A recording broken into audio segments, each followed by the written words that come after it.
오늘 우리에게 주신 하나님의 말씀 요한계시록 15장 2절부터 4절까지의 말씀입니다. 우리 한 목소리로 같이 봉독하겠습니다. 또 내가 보니 불이 섞인 유리바다 같은 것이 있고 짐승과 그의 우상과 그의 이름의 수를 이기고 벗어난 자들이 유리바닷가에 서서 하나님의 검은 고를 가지고 하나님의 종 모세의 노래 어린 양의 노래를 불러 이르되 주 하나님 곧 전능하신 이시여 하시는 일이 크고 놀라우시도다. 만국의 왕이시여 주의 길이 의롭고 참되시도다. 주여 누가 주의 이름을 두려워하지 아니하며 영원하게 하지 아니하오리이까. 오직 주만 거룩하시니이다. 주의 의로우신 일이 나타났음에 만국이 와서 주께 경배하리이다 하더라. 아멘. 우리는 일곱째 천사가 나팔을 분 이후부터 일곱 대접의 심판이 선고되는 그 중간에 막간의 이야기처럼 주어졌던 요한계시록 12장부터 14장까지의 말씀을 살펴본 바 있습니다. 악의 삼위일체인 용과 국가 권력을 상징하는 짐승, 그리고 거짓 선지자들에 의한 교회의 핍박에 대한 내용이 다루어졌고요. 그리고 하나님과 어린 양 대신 예수 그리스도의 이름으로 인침받은 자들이 있는 반면에 짐승의 표를 받은 자들이 있습니다. 그들의 최종적인 결과가 어떤 결과를 가져오는지에 대한 내용도 살펴보았습니다.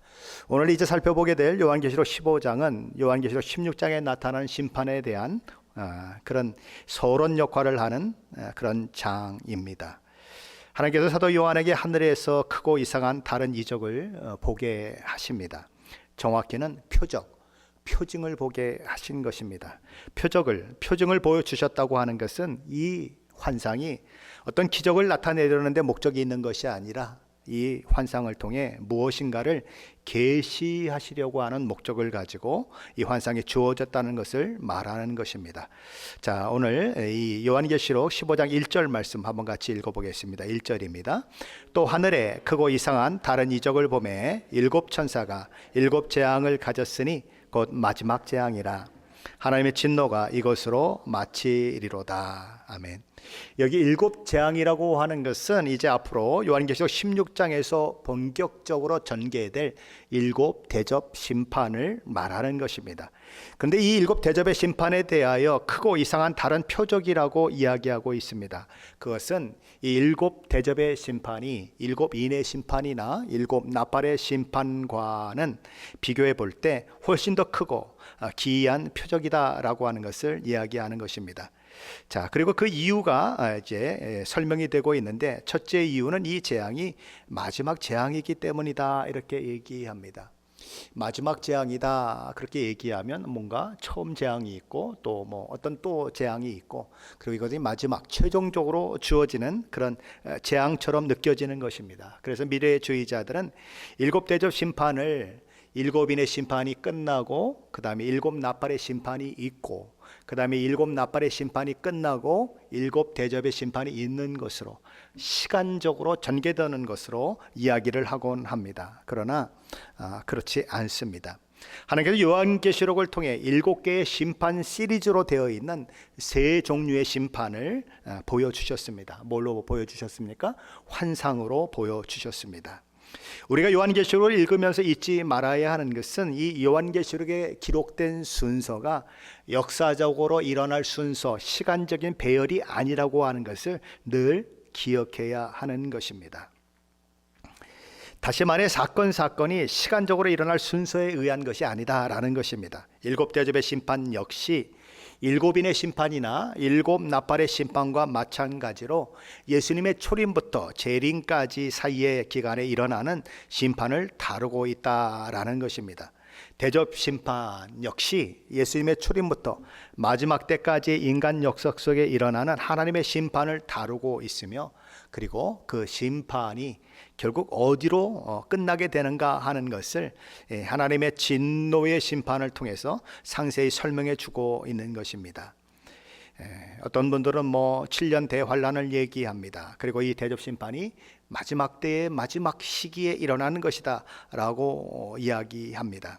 그러나 사실은 이런 모든 심판들이 예수님의 초림부터 재림까지 있는 그런 심판을 이야기하고 있다고 하는 것을 우리는 생각하면서 우리 요한계시록을 봐야 하는 것입니다. 사실 지금까지 살펴봤던 것에서 보듯이 하나님의 최후의 심판은 일곱인의 심판에서도 이야기가 됐었고 일곱 나팔의 심판에서도 이야기가 됐다고 하는 사실을 잊지 말아야 합니다. 그리고 지난주에 살펴보았듯이 알곡을 추수하는 이미지, 그리고 포도송이를 수확해 하나님의 진노의 포도주 틀에 던지는 이미지를 통해서 하나님은 최후의 심판을 이미 보여주셨습니다. 그러니까 시간적으로 얘기하면 안 되는 것입니다. 왜요? 이미 일곱인의 심판 때 하나님의 최후의 심판이 선고됐다면 그 이후의 말씀은 아무것도 필요가 없는 것입니다. 그렇죠? 시간적으로 얘기하면. 또 일곱 나팔 심판에서 하나님의 심판, 최종적인 심판이 이야기됐다면 또 그 이후의 내용이 아무 소용이 없는 것입니다. 근데 계속 나오고 있는 거예요. 그리고 알곡의 심판과 그리고 포도주 수확을 하는 그런 추수의 이미지를 통해서 하나님의 최종적인 심판을 얘기했다고 하면 더 이상 필요가 없는 것입니다. 이미 끝났잖아요. 그런데 또 일곱 대접의 심판이 있다고 하는 것은 일곱 대접이 마지막 시대에 최종적으로 우리에게 주어지는 어떤 심판을 가리키는 것이 아니다라고 하는 것을 우리에게 보여주고 있다라는 것입니다. 그리고 이런 일곱 대접의 심판이 크고 놀라운 심판인 이유로 이 재앙을 끝으로 하나님의 진노가 마칠 것이기 때문이다라고 성경은 얘기합니다. 그렇게 보면 그러네, 이 심판을 끝으로 마지막이니까 이 심판이 마지막 심판이네, 이렇게 자연스럽게 생각이 되지만 그렇지 않다는 것입니다. 환상으로서 마지막인 것입니다. 더 이상 심판에 대한 환상이 나오지 않는 것입니다. 그런 의미에서 마지막인 것입니다. 근데 왜 이렇게 자꾸 시간적으로 얘기하는 사람들이 많을까요? 이런 시간적으로 얘기하는 것들은 주로 세대주의자들이 그렇게 이야기하는 그런 이야기 속에서 많이 등장을 하는 것입니다. 기존 교회 세대주의자들 말고 저와 여러분이 속해 있는 우리 교단 같은 그런 개혁주의에 근거한 그런 교회들은 요한계시록을 해석하는 데 있어서 굉장히 너무 조심하다 보니까 잘 안 가르쳤습니다. 그래서 요한계시록이 설교되는 것 거의 들은 적이 없는 분들이 상당히 많은 것입니다. 그런데 그것을 아주 자유스럽게 많이 가르친 분들이 있는 것입니다. 그분들이 대부분 다 세대주의자들이라고, 이렇게 시대를 세대로 구분해서 1세대, 2세대 이렇게 나누면서 그렇게 이야기해서 시간적으로 모든 것을 배열하기를 즐거워했던 사람들이 그런 말씀들을 전했던 것입니다. 그래서 시중에 나와 있는 대부분의 책들이 다 세대주의자들이 쓴 책인 것입니다. 그리고 대부분의 설교들이 그분들의 생각과 그분들의 뜻대로 설계된 설교들이 너무너무 많은 것입니다. 다행히도 요즘에 들어와서 저처럼 이렇게 요한계시록을 이렇게 개혁주의 교회에서도 이렇게 다루는 그런 상황이 있어서 조금 달라지는 분위기가 있기는 하지만 여전히 대세는 이런 세대주의자들의 그런 것들이 대세를 이루고 있는 것입니다. 그래서 자연스럽게 우리는 유튜브나 이런 데 가서 요한계시록의 이런 설교를 들으면 계속 그 얘기를 하는 것입니다. 시간적인 얘기를 계속 하는 것이고, 바로 이 대접의 심판을 가리켜서 7년 대환란의 마지막에 있는 심판이다라고 얘기하는 분들이 많이 있는 것입니다. 그리고 그것이 시간적으로 마지막에 있을, 최종적에 있을 심판이다, 그렇게 얘기하는 분들이 참 많은 것입니다. 왜요? 그런 생각을 가지고 얘기하는 것들이 과거부터 계속 왔기 때문에 그래요.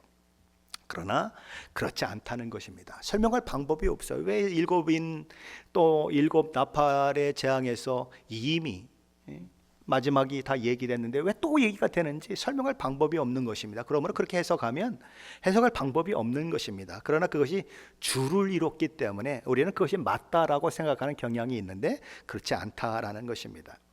요한계시록 15장 1절이 어떻게 시작됩니까? 또 이렇게 시작되죠. 그런데 2절도 보면 또 내가 보니 이렇게 시작되는 것입니다. 일곱 천사가 일곱 재앙을 가지고 있는 것을 환상으로 본 이후에 또 다른 환상을 사도 요한이 보고 있다라는 것입니다. 그러면서 이제 2절부터 4절까지의 말씀에서는 이미 하늘 성전 앞에 서 있는 승리한 자들이 부르는 노래가 기록되고 있는 것입니다. 그것을 가리켜서 모세의 노래다, 어린 양의 노래다, 이렇게 이야기를 하고 있는 것입니다. 그런데 이런 최후의 승리를 거둔 이 성도들의 노래는 요한계시록 5장에서도 이야기가 된 바 있고 요한계시록 14장에서도 이야기된 바가 있습니다. 요한계시록 5장에도 보면 그들이 찬양하는 악기는 뭐냐면 검은고예요. 그런데 오늘 본문에서도 검은고인 것입니다. 그리고 요한계시록 14장에서도 보면 검은고를 가지고 찬양하는 모습이 나오는 것입니다. 자, 그런데 이 요한계시록 5장의 검은고를 가지고 부른 새 노래는 7인의 심판이 시행되기 직전에 불러졌습니다. 그리고 요한계시록 14장의 검은고를 가지고 부르는 새 노래는 바벨론의 멸망과 두 추수 이미지로 전하는 최후 심판 직전에 불러졌습니다. 그리고 오늘 본문에 나오는 검은고를 가지고 부른 어린 양의 노래는 7 대접의 심판 직전에 불려주고 있다는 것입니다. 다 승리한 성도들의 노래를 기록하고 있는데 그런 가운데 불러지고 있다는 것입니다. 어디에 초점이 맞춰져 있다는 얘기입니까? 모든 유혹과 핍박을 이기고 승리한 하나님의 자녀들, 최후 승리한 성도들이 부르는 찬양이라는 것에 그 초점이 모아지고 있다는 것입니다. 그렇다면 이들은 무엇으로부터 승리를 했을까요? 그리고 이들이 서 있는 곳은 어디였을까요? 자, 오늘 보면 요한계시록 15장 2절 말씀만 먼저 함께 읽어보겠습니다. 2절입니다. 또 내가 보니 불이 섞인 유리바다 같은 것이 있고 짐승과 그의 우상과 그의 이름의 수를 이기고 벗어난 자들이 유리바닷가에 서서 하나님의 검은고를 가지고, 이렇게 되어 있습니다. 그들은 누구라고 이야기합니까? 짐승과 그의 우상과 그의 이름의 수를 이기고 벗어난 자들이다, 이렇게 얘기하는 것입니다. 여기서 말하는 짐승은 요한계시록 13장에서 나오는 바다에서 올라온 짐승을 말하는 것입니다. 세상 권력을 쥐고 있는 황제 혹은 왕, 권력자들을 가리키는 것입니다.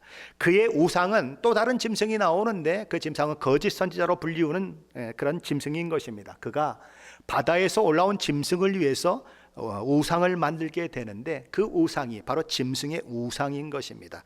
그리고 짐승의 수라고 얘기하는 것은 666표를 말하는 것입니다. 또 다른 짐승은 이 짐승의 숫자인 666표를 가지지 않은 자들에게는 매매를 할 수 없도록 강제함으로써 짐승을 숭배하지 않는 자는 누구나 경제적으로 심한 어려움에 처하도록 만드는 것입니다. 그러므로 여기 나타나는 짐승, 짐승의 우상, 그리고 짐승의 이름의 수는 다 교회 공동체를 대적하는 적대 세력들을 말하는 것입니다. 그러므로 어린 양의 노래를 부를 수 있는 자들은 바로 그런 것들에 굴복하지 않고 타협하지 않고 믿음 위에 굳게 서서 그런 것들을 벗어난 자들, 그런 것들로부터 승리한 자들인 것입니다. 그들은 신앙적으로 타협하지 않았습니다. 그들은 세상 부귀 영화를 위해 신앙을 포기하거나 신앙적 손해를 감수하지 않았습니다. 그들은 자신의 목숨을 위해 세상을 향해 구걸하는 사람들도 아니었습니다. 기꺼이 신앙을 위해 손해를 감수했고 불이익을 감수했고 심지어 모든 재산을 빼앗기고 마치 거지처럼 떠돌아다니는 삶을 마다하지 않았고 심지어 믿음 때문에 자기 자신이 죽거나 자신의 식구 중 누군가 순교하는 것조차도 마다하지 않는 사람들이었습니다. 그들은 예수 믿는 것 때문에 당하는 세상으로부터 오는 모든 환난, 고통, 아픔 그리고 불이익을 온 몸으로 견디며 신앙을 지킨 사람들입니다. 그들은 왕의 신상에 절하지 않다가 불못불에 던져지게 되지만 타협하지 않고 결국은 던져졌던 다니엘의 세 친구와 같은 믿음을 가지고 살았던 사람들입니다. 그들은 만일 왕의 명령을 거역하면 총리라고 해도 목이 달아날 것이고 사자굴에 던져져 사자밥이 될 것을 알고 있었지만 하나님 앞에 기도하고 하나님을 예배하는 삶을 포기하지 않았던 다니엘처럼 살았던 사람들입니다. 믿음으로 사는 것은 쉽지 않습니다. 수많은 타협을 하라고 세상은 우리에게 다가오는 것입니다. 이론적으로 믿음을 사는 것은 쉽습니다. 그러나 실제 삶 속에서 믿음으로 살아내는 것은 결코 쉽지 않습니다. 히브리서 11장은 예수 믿다가 고난당하고 역경과 박해, 핍박 가운데 타협하지 않는 신앙으로 살았던 사람들이 당한 고통에 대해서 이렇게 이야기합니다. 어떤 사람들은 더 나은 부활을 얻기 위해 고문을 당해도 풀려나기를 거절했습니다. 또 어떤 사람들은 조롱을 받고 채찍으로 맞았으며 사슬에 묶여 갇히기도 했습니다. 또한 돌로 맞기도 하고 시험을 당하며 톱으로 몸이 잘리거나 칼날에 죽임을 당하기도 하였습니다. 그리고 양이나 염소의 가죽으로 옷을 삼아 두르고 다녔으며 가난과 고통에 시달리고 온갖 학대를 받았습니다. 뭐 때문에? 예수 믿는 것 때문에 그랬다라는 거죠. 예수님을 주라고 고백하고 구세주라고 고백하는 것을 포기하지 않았기 때문에 그들은 그런 어려움을 당하고 있는 것입니다. 저와 여러분은 누구입니까? 저와 여러분은 예수를 주라 고백하는 자들이고 예수를 구세주라 고백하는 자들입니다. 그렇다면 저와 여러분의 삶도 그들의 삶과 다르지 않아야 하는 것이죠. 그 짐승과 그 짐승의 우상과 짐승의 수를 이긴 자들의 삶의 모습은 예수님은 저와 여러분의 삶의 모습이 되어야 마땅한 것입니다. 요즘이 어느 시대입니까? 출세와 자신의 안위를 위해 영혼을 파는 시대입니다. 여성의 경우 출세와 돈과 안위를 위해 자신의 성을 파는 시대입니다. 돈 앞에 비굴해지고 돈 앞에 종이 되는 시대입니다. 그걸 이겨내야 하는 사람들, 그걸 이기고 승리해야 하는 사람들이 바로 누군가? 예수 믿는 저와 여러분이라고 하는 사실을 저와 여러분은 잊지 말아야 하는 것입니다. 우리는 사탄과 치열한 영적 전쟁의 최전선에 서 있는 사람들입니다. 우리는 늘 그 싸움 가운데 있다는 것을 잊지 말아야 하고 그 싸움에서 이겨야 한다고 하는 것을 우리는 늘 기억해야 하는 것입니다. 자, 그렇다면 오늘 요한계시록 15장에 나오는 이런 승리자들을 승리한 성도들은 어디에 서 있었습니까? 그들은 불이 섞인 유리 바닷가에 서 있었다라고 기록하고 있습니다. 마치 출애굽한 이스라엘 백성들이 홍해를 건너온 후 자신들을 따라 홍해의 물이 갈라진 곳으로 함께 따라 들어왔다가 그만 물이 다시 합쳐짐으로 인해서 수장당에 죽은 그 사건을 경험하고 홍해 바닷가에 선 이스라엘 백성들처럼 이들은 어디에 서 있습니까? 바로 불이 섞인 유리 바닷가에 서 있는 것입니다. 이 불이 섞인 유리 바다는 그 바다가 어린 양이신 우리 주 예수 그리스도께서 짐승을 비롯한 악의 세력을 심판하신 장소라고 하는 것을 보여주는 이미지를 우리에게 전달하고 있습니다. 그리고 불이 섞인 유리 바닷가에 그들이 서 있다고 하는 것은 그들이 주님과 함께 이 싸움을 잘 싸워 짐승과 그리고 모든 그런 세력들과 싸워 이긴 그런 자들임을 우리에게 보여주고 있는 것입니다. 그래서 그들은 그 유리 바닷가에 서서 승리의 기쁨과 흥분을 가지고 노래하는 것입니다. 찬양하는 것입니다. 홍해 사건이 있은 이후에 이스라엘 백성들에게 기쁨과 감격의 노래가 있었듯이 그들도 그런 기쁨과 감격이 있는 것입니다. 출애굽기 15장 1절에 보면 이때에 모세와 이스라엘 자손이 이 노래로 여호와께 노래했다라고 기록합니다. 그래서 일명 모세의 노래라 불리워지게 되는 것이죠. 모세의 노래는 이렇게 시작됩니다. 출애굽기 15장 1절 하반절로 5절까지 말씀입니다. 내가 여호와를 찬송하리니 그는 높고 영화로우시며 말과 그 탄 자를 바다에 던지셨음이로다. 여호와는 나의 힘이시오 노래시며 나의 구원이시로다. 그는 나의 하나님이시니 내가 그를 찬송할 것이라. 내 아버지 하나님이시니 내가 그를 높이리로다. 여호와는 용사이니 여호와는 그의 이름이시로다. 그가 바로의 병거와 그의 군대를 바다에 던지시니 최고의 지휘관들이 홍해에 잠겼고 깊은 물이 그들을 덮으니 그들이 돌처럼 기쁨 속에 가라앉았도다. 오늘 요한계시록 15장에서도 모든 시련과 아픔, 고통과 손해, 심지어 생명의 위협과 순교까지도 감당하며 불이 섞인 유리 바닷가에 서서 하나님을 찬양하는 성도들의 노래가 모세의 노래로 불려지는 이유는 승리를 경험한 이후에 부르는 찬양이기 때문에 그런 것입니다. 그들은 어린 양 예수로 말미암아 여기까지 올 수 있었던 자들입니다. 어린 양 예수의 승리에 함께 동참했기에 여기까지 올 수 있었던 자들입니다. 모세의 노래가 한 민족이 불렀던 노래라면 어린 양의 노래는 온 열방과 나라와 민족과 백성과 방언 중에서 우리 주 예수 그리스도의 피로 부름받은 모든 믿음 공동체의 노래인 것입니다. 모세의 노래가 한 민족인 애굽에 의해서 구출되고 그들을 심판함으로 인하여 불러진 노래라면, 어린 양의 노래는 세상에 대한 심판이 이루어짐으로 인해서 구원받은 자들이 부르는 노래인 것입니다.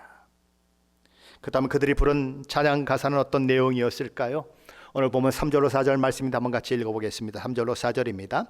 하나님의 종 모세의 노래, 어린 양의 노래를 불러 이르되, 주 하나님 곧 전능하신 이시여, 하신 일이 크고 놀라우시도다.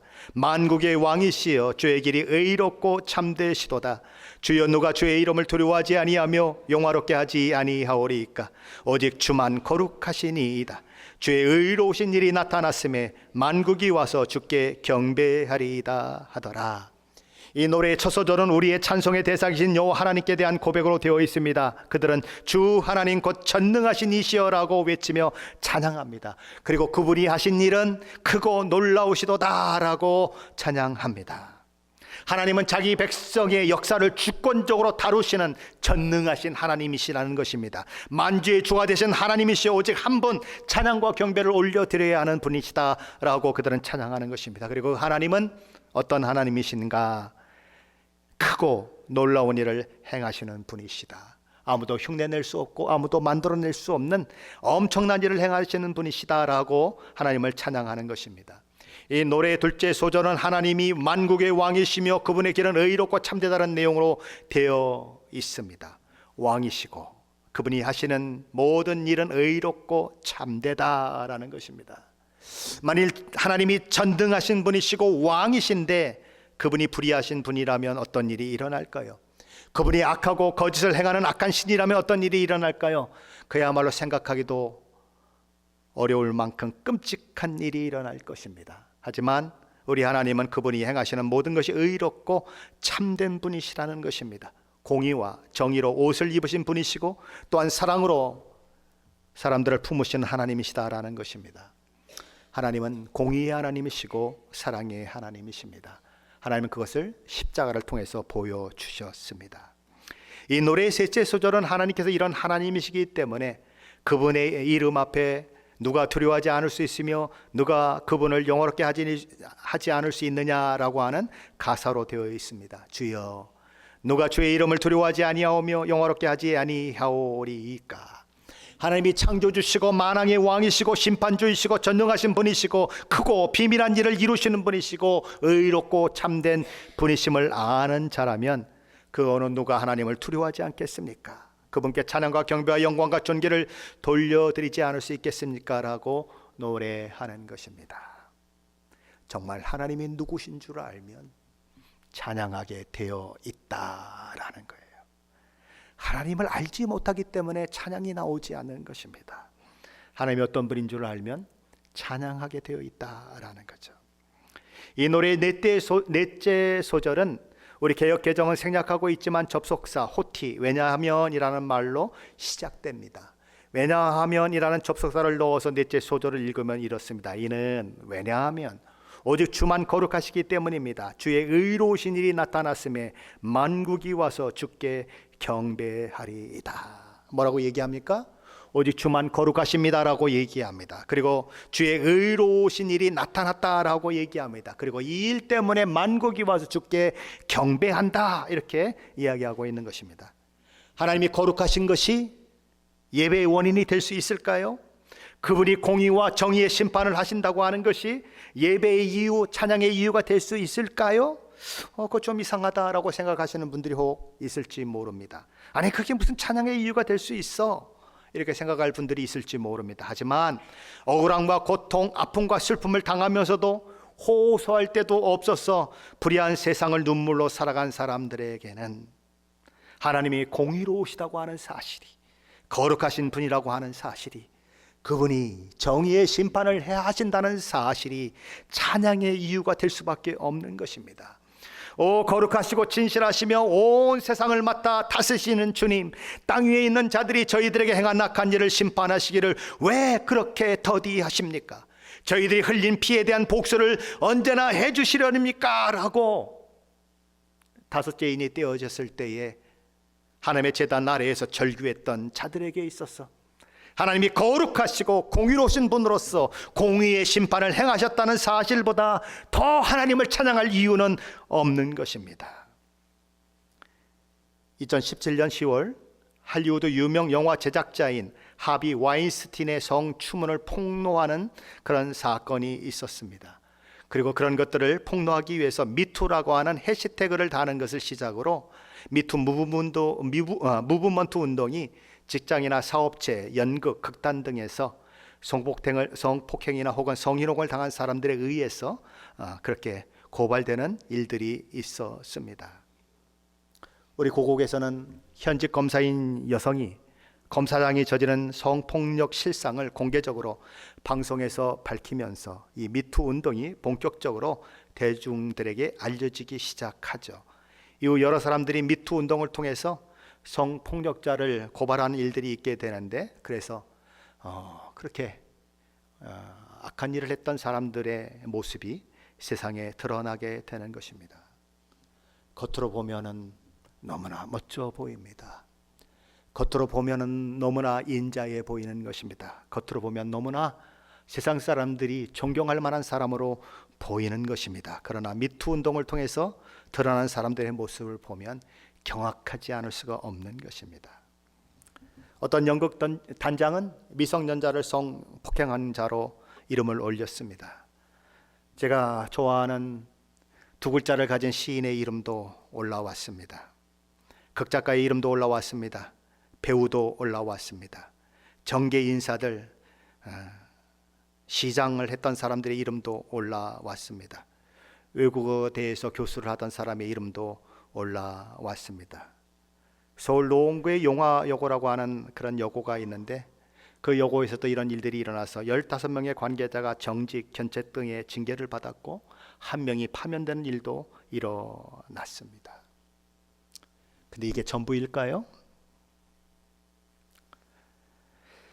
미투, 나도 이런 일을 당했습니다라고 이야기를 했지만 정식적인 고소를 하려면 자기 이름을 공개적으로 드러내야 하는 상황이 만들어졌습니다.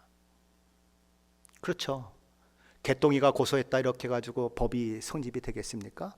누가 언제 어디서 어떻게 정확하게 고발을 해야 되는데, 그렇게 되면 자기 이름이 세상에 다 알려지게 되니까 그동안 숨기고 살아왔던 자신의 그 수치스러운 과거가 드러나니까 사람들이 고발을 취소하는 일들이, 자발적으로 취소하는 일들이 일어나서 그래서 어야무야 묻히는 그런 일들이 있었습니다. 용기가 없어서 말을 하지 못했지만 얼마나 많은 사람들이 이런 어려움과 역경 가운데 있었겠습니까? 힘과 권력, 돈과 지위를 이용한 성폭력에 시달린 사람들은 얼마나 마음이 힘들었을까요? 그들에게 세상은 정의롭고 의로운 세상일까요? 공평한 세상일까요? 그들에게 있어서 세상은 강자가 지배하는 짐승의 세계와 다르지 않은 것으로 그렇게 생각이 되었을 것입니다. 하나님이 거룩하시고 공의와 정의를 행하사 세상을 심판하시는 날이 있다고 하는 것은 평생 한 맺힌 마음을 가지고 쉬쉬하며 혹시라도 자신이 성폭행 당한 것이 다른 사람에게 알려질까 봐 눈물을 삼키며 원한을 삼키며 살았던 자들에게는 찬양의 이유가 아닐 수 없는 것입니다. 예수 믿는 것 때문에 박해를 당하고 핍박당하고 환난과 고통 가운데 처해져서 만물이 찌꺼기같이 여겨졌던 신자들에게는 기쁨의 소식이고 그 일을 행하신 하나님을 높여드리지 않을 수 없는 이유인 것입니다. 세상 사람들 중에는 온통 불의와 무질서로 가득한 세상을 바라보며 하나님이 계시다면 어떻게 이런 일이 일어날 수 있느냐라고 반문하며 하나님의 믿기를 거부하는 사람들이 생겨나는 것이 이 세상의 모습입니다. 세월호 사건 때 신문마다 도배된 글들이 있었습니다. 하나님이 살아계시다면 어떻게 어린 중학생들이 죽는데 그냥 내버려 두셨는가? 하나님은 없다. 이렇게 되는 것이죠. 하나님은 왜 이렇게 세상이 어지러운데 놔두고 계신 것일까요? 그것은 하나님이 온 세상 사람들이 다 구원받기를 원하시는 마음을 가지고 계시기 때문입니다. 그래서 회개할 시간을 주시는 것입니다. 살인자도 회개하기를 원하시는 것입니다. 방화범도 회개하기를 원하시는 것입니다. 도둑도 회개하기를 원하시는 것입니다. 하나님은 그래서 인내하시는 것입니다. 오래 참으시고 기다리시는 것입니다. 그리고 마지막 시대는 하나님의 심판 가운데 놓여질 시대이기 때문에 악해질 수밖에 없습니다. 그렇잖아요. 하나님이 심판하시려면 세상이 악하니까 심판을 하지, 세상이 착한데 왜 심판을 하시겠습니까? 세상이 정의대로 움직이고 세상이 공평하게 움직인다면 하나님 뭐 하려고 세상을 심판하시겠습니까? 심판이 꽉 차니까. 그렇잖아요. 그래서 하나님 심판하시는 것이에요. 하나님이 공의의 심판을 하신다는 것, 그것은 우리에게는 너무나 기쁜 소식이고 감사의 소식인 것입니다. 예수 믿는 것 때문에 불이익을 당하고 예수 믿는 것 때문에 타협하지 않고 살아오며 온갖 경제적으로 여러 가지 어려움을 당한 우리에게는 하나님의 공의의 심판이 있다고 하는 것은 찬양의 이유인 것입니다. 그래서 하나님은 지금까지 7인의 심판에 대해서도 말씀을 하시는 것입니다. 7 나팔의 심판에 대해서도 말씀하시는 것입니다. 그리고 이제 요한계시록 16장에서는 7 대접의 심판에 대해서도 말씀하시는 것입니다. 누구에게 말씀하십니까? 당시 로마 제국에 의해서, 유대인들에 의해서 심한 핍박과 어려운 가운데 처해진 사람들, 히브리서 11장에 나오는 그 아픔과 고통을 겪은 사람들, 심지어 톱으로 몸이 잘려진 사람들, 어디에다 호소하겠습니까? 신앙을 포기하든지 하나님이 여전히 살아계심을 믿고 견디든지 둘 중에 하나밖에 없는 것입니다. 그런데 하나님은 마지막 심판을 행하실 것을 말씀하고 있고 그 서론으로 요한계시록 15장 말씀 우리에게 하고 있는 것입니다. 우리 한번 5절로 8절 말씀 한번 같이 읽어보겠습니다. 5절로 8절입니다. 또 이후에 내가 보니 하늘의 증거 장막의 성전이 열리며 7 재앙을 가진 7 천사가 성전으로부터 나와 맑고 빛난 세마포 옷을 입고 가슴에 금띠를 띠고 네 생물 중에 하나가 영원토록 살아계신 하나님의 진노를 가득히 담은 금 대접 7을 그 7 천사들에게 주니 하나님의 영광과 능력으로 말미암아 성전의 연기가 가득 차매 7 천사의 7 재앙이 마치기까지는 성전에 능히 들어갈 자가 없더라. 아멘. 모세와 이스라엘 백성들이 하나님이 보여주신 화상을 따라 지은 성막은 증거 장막의 성전이다 이렇게 불려졌습니다. 왜 그것이 증거 장막입니까? 그곳에 증거궤가 있고 또 언약궤라고 부르기도 하고 법궤라고 불리기도 하는 증거궤가 있고 그 안에 하나님의 말씀이 기록된 십계명 2 돌판이 있기 때문에 증거궤가 있는, 하나님의 증거가 있는 장막이다, 그것을 성전이다 이렇게 얘기를 하는 것입니다. 오늘 하늘의 성전이 증거 장막의 성전으로 불려지는 이유인 것입니다.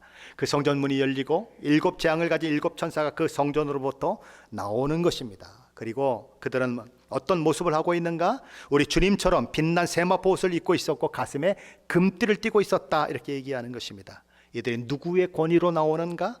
우리 주 예수 그리스도의 권위로 나오는 우리 주님이 보낸 사자들이라고 하는 것을 의미하는 것입니다. 그렇게 그 7 천사가 나오니까 하나님 곁에 선 네 생물 중에 하나가 영원토록 살아계신 하나님의 진노를 가득히 담은 금대접 7개를 그 7 천사들의 손에 들려주는 것입니다. 이제 이 각각의 천사가 그 하나님의 진노를 가득 담은 금대접을 하나씩 쏟아내면 7 시리즈의 대접 심판이 이루어지게 될 것입니다. 그런데 7 천사가 하나님의 진노를 가득 담은 7 대접을 받게 되자 성전은 하나님의 영광과 능력으로 말미암아 연기로 가득 찼고 하나님의 진노의 7 대접 심판이 끝나기까지 아무도 그 성전에 들어갈 수 없는 상황이 만들어졌다고 오늘 성경은 기록하고 있는 것입니다. 하나님의 진노가 너무너무 두렵고 떨려서 천상의 존재들조차도 감히 하나님의 임재 속에 들어갈 수 없었다, 그 얘기를 하고 있는 것입니다. 세상은 어떤 곳입니까? 여러분에게 있어서 세상은 어떤 곳입니까? 살만한 곳입니까? 즐길만한 곳입니까? 아이고, 세상이 얼마나 좋은데 하늘나라 천국이 있다고 해도 설마 내가 누리는 이것 같겠어? 그런 생각이 드십니까? 우리 주님은 세상은 결코 우리에게 호의적이지 않다, 우호적이지 않다 이렇게 얘기합니다. 우리 주님은 이렇게 그 이유를 말씀하셨습니다. 너희가 세상에 속하였으면 세상이 자기의 것을 사랑할 것이나 너희가 세상에 속한 자가 아니요 도리어 내가 너희를 세상에서 택하였기 때문에 너희를 미워하느니라. 사람들이 나를 박해하였은즉 너희도 박해할 것이요. 세상으로부터 불려낸 하나님의 자녀들이기 때문에 우리는 세상으로부터 박해와 핍박을 받을 수밖에 없는 처지 가운데 있다라는 것입니다. 세상은 자기 사람들을 사랑하는 것입니다.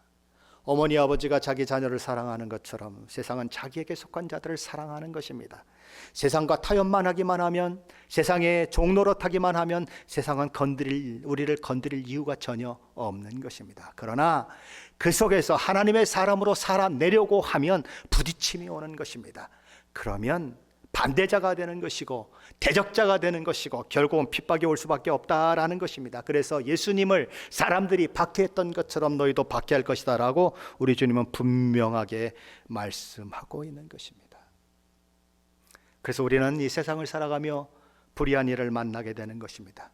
불공평한 일을 만나게 되는 것이고 반기독교적인 세상을 살아갈 때에 온갖 수치와 아픔, 박해 가운데 놓여지게 되는 것입니다.